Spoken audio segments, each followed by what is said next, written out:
last week I saw this Jeff Bezos. He gave an amazing opening statement talking about his his birth mother, his adopted father, or the father who adopted him, and just his rags to riches story. And he talked about how, hey, we have this third-party ecosystem, and people internally didn't want us to create it. What did you think overall because of his performance? Because they are such a small amount of overall commerce. They're a significant amount of e-commerce, but they seem to be the most open and level playing field of any tech giant. So how did you, when you saw his performance, grade it? So I'm not sure the word performance is the word I'd use, but let me start with when I think about Amazon, what I think is, first of all, here's a company that has opened up a platform that has made tens of thousands of people millionaires and have given hundreds of thousands of people their livelihood. And for the most part, it's been a pretty fair shake. It's not perfect, but it's pretty darn good. If you sell a good product, you get a good result.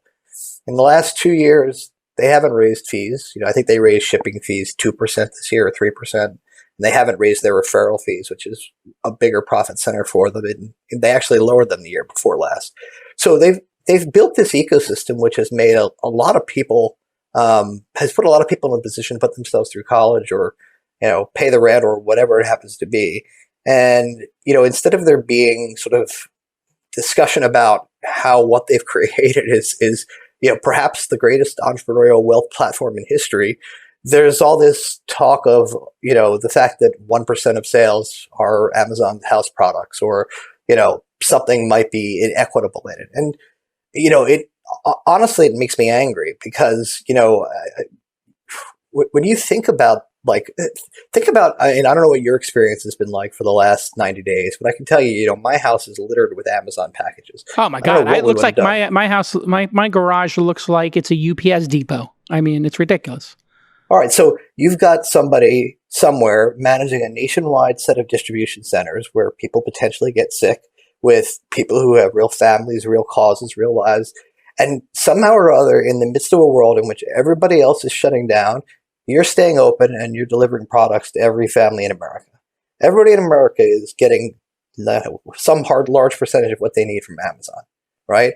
And what you don't see on the front pages of the newspapers is, thank God for Amazon. Thank you, capitalism is right? What we should be saying. We're simpatico on this. We are so cynical now that we look at Jeff Bezos' net worth and forget about the net contribution he's made to entrepreneurship and all of those millionaires you're talking about and all that opportunity. He could, at the snap of his fingers, turn off the third-party program or have never approved it.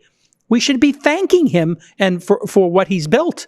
And it drives prices lower, right? You have the most at stake, and you appreciate him enough to build a giant business on top of his platform.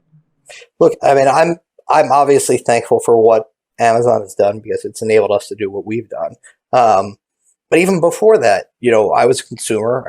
You buy something on Amazon, it costs less than it would have cost you elsewhere. There was a study somewhere, I can't remember, I think it was one of the feds, that said that, maybe 100 or 120 basis points of inflation were taken away because of Amazon's pricing. Think about that. I mean, everybody in the United States paying 1% less for everything they buy, for 10 years. It's huge. It's a gift. Mentioned. Well, I mean, and this is why we can't understand why inflation doesn't arrive on American shores. And I think you and I are of similar ages. I mean, in the 80s, you could buy a pair of jeans for $20-$30. And now here we are in 2020, and you can buy a pair of jeans for $20. Like, what has happened in the world? I mean, while education and housing and healthcare, all of them highly regulated, have gone, up extraordinary percentages to the point at which nobody can afford college, healthcare, or a home. Then you look at goods and services. They're the only thing that have gotten cheaper. I mean, what does a flat panel cost today? A flat panel TV is like $200, and it used to be $2,000. You're carrying a computer in your pocket that's more powerful than anything existed 5 years ago. Right. And every computer on the planet in 1990, in all likelihood. And 98% of the people in America have phones. I mean, But yeah, so I mean, look, it's a very good point. No, we should stop on it, Josh. I can see your frustration. I am feeling the frustration as well. We are a bunch of entitled Americans who are too cynical about capitalism. The fact that everybody's standard of living has gone up because prices have come down is something to celebrate.